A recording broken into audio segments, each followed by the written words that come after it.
Welcome back to Longbox Diving, where we explore comics and story arcs pulled from the Longbox. And it is time to review another new comic book from this week, from this Wednesday. This is not on my pull list. I kind of pick it up every so often because it kind of got weird, and then some of them are okay, but some of them are not good. So I keep it off my pull list, and I grab it as I see it because it hasn't been super awesome to stay on my pull list. That being said, this is Savage Avengers 26. Savage Avengers 26. Now, this is Gary Dugan and Patrick Zurcher. Both of them are mid-tier writer and artist for me. They're not, the guys I go and looking after, and I got to have stuff that they do, kind of like Zdarsky, things of that sort, or Mike Trichetto. Those are artists and writers that I really enjoy, and I kind of buy most anything they write or draw. But this one is just kind of one of those. It's really got to have a good story, and the art's got to be, good to keep me on a book.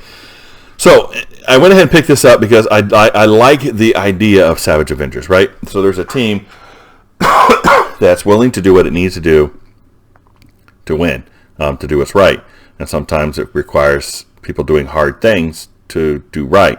So you have Colin Gath, who wants to literally destroy the world, and they can't seem to stop him. I mean, they've got a ton of people after this dude, and they can't seem to stop him from destroying. Now, this has been going on for 26 books. 26 books. I mean, Savage Avengers started on one with them fighting Colin Gath. And here we're 20, that's 2 years now, so we're still fighting Colin Gath. And in this book, we don't actually stop fighting Colin Gath either. But overall, this was a really pretty good story. We have old man Conan fighting Colin. Colin rips his heart out, but it's not actually Colin, it's actually King. And then it I don't know. It's kind of a weird start. I guess you have to be following what's going on. But basically, we get to where, look at that. We get to where they're fighting Colin Gath in the Savage Lands.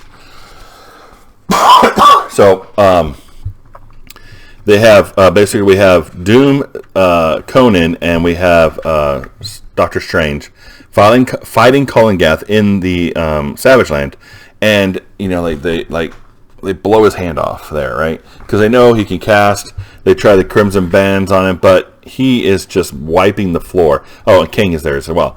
So here's Colin Gath. He's fighting King, the Conqueror, Conan the Barbarian, Doctor Strange, Sorcerer Supreme, and Doctor Doom.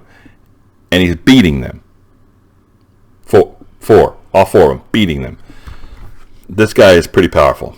I mean, they get him. They get punches in, man. They cut him. They do all that kind of stuff. But, man, he is still just wreaking havoc on them. Look at that.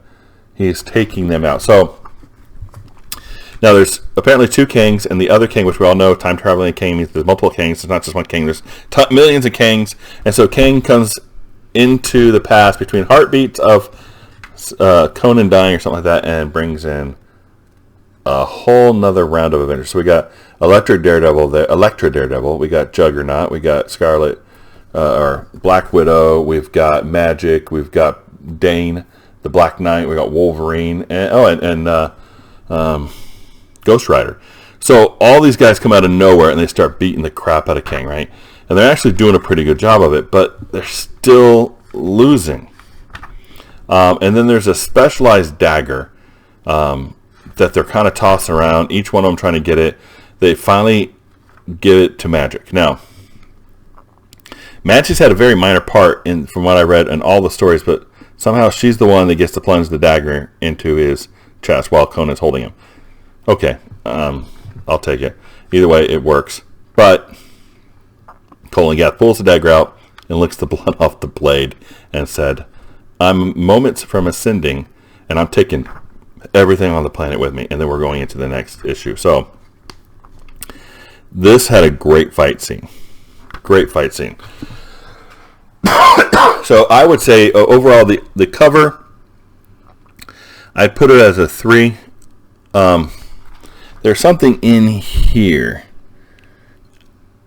I think that's supposed to be Venom on a cross, but I'm not sure. perspective's a little off. I think that's supposed to be Venom on an X cross. The buildings, the proportion, so it's kind of weird, but it's very cool if you just focus on the two main characters right there, Doom and Colin. Yeah. Now it looks like Doom's actually waving around magic sword, which is kind of cool, but I don't think it is, but it is kind of cool. The art inside, so the cover I would put at about a 2.5. The art inside is about a 2.5. There are some nice splash pages, some nice big panels, which all work well. I just don't like the style that much. That's my problem. And then in the story, I think the story didn't have much to it other than a big fight. So I'm going to put it at a 3 because, I like big fight scenes in comics. That's why we have, visual media, right? That medium. Love the fighting. So we have that as well. So overall, I would say this is definitely a recommend if you're not an unrecommend. If you like this, Savage Avengers, that kind of stuff, and then yeah, it's a recommend. So it's kind of a partial recommend. I don't know. Overall, it's about a 3. It wasn't bad, so it was pretty good. So we'll see you next time here in the Lockbox.